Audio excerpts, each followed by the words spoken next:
All referencing systems require writers to provide information about the sources they use. This tutorial will provide further information and examples for the APA referencing style. This tutorial is based on the Publication Manual of the American Psychological Association's 6th edition. APA is an author date system. This means that author date citations are used throughout your text. For an in-text citation, you will need the last name of the author or the authoring organization and the year of publication. This is all you require for paraphrases, but for direct quotations, you also need the page or paragraph number. These are the same regardless of which type of source you are using. A direct quotation means that you have taken information directly, word for word, from the source. Short quotations of up to 40 words have to be placed in quotation marks, while long quotations of more than 40 words do not require quotation marks but are indented. You will need to provide the last name of the author, the year of publication, and the page number. When you paraphrase an author's ideas, you will still need to provide information about the source. Like for quotations, you will need to provide the author's last name and the year of publication. Here are some examples for both direct quotations and paraphrases, and the necessary in-text citations. You may want to stop the video to read through them.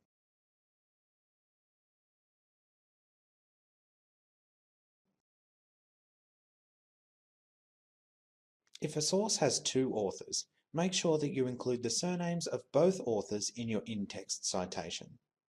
For 3 to 5 authors, the subsequent citations can be abbreviated by including the last name of the first author followed by et al. For 6 or 7 authors, just include the last name of the first author followed by et al. You'll still need to provide the names of all authors in the reference list. With 8 authors, in the reference list you only include the first 6 authors, then 3 ellipses followed by the last author. Often you may be reading one source which uses the ideas of another source. If you're using this information in your text, you will have to acknowledge both the author of the original source and the author of the source you have read. Secondary sources are typically used when the original source is not readily available. In this example, you have read Bateman and Jones, and they summarize Wiggins' ideas in their writing. You will only need to mention the source you have actually read, in this case, Bateman and Jones, in your reference list. Your reference list should contain all sources you have cited, as either direct quotes or paraphrases, throughout your assignment. Make sure you do not include sources that you have not cited in your assignment.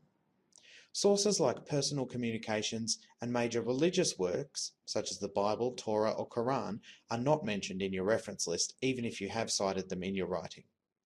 You should start your reference list on a separate page and title it References. Your reference list entries are presented in alphabetical order. Have a look at this sample reference list in APA style.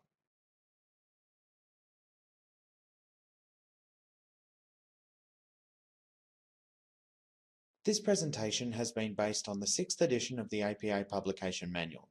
It provides an overview of the APA style and some examples of the in-text citations and reference list entries. It's recommended to be used in conjunction with other APA materials provided on this Leo page. Please note, your lecturer and unit outline will always take precedence over anything presented here. Please make sure to carefully read your unit outlines for any specific requirements and to check with your lecturer.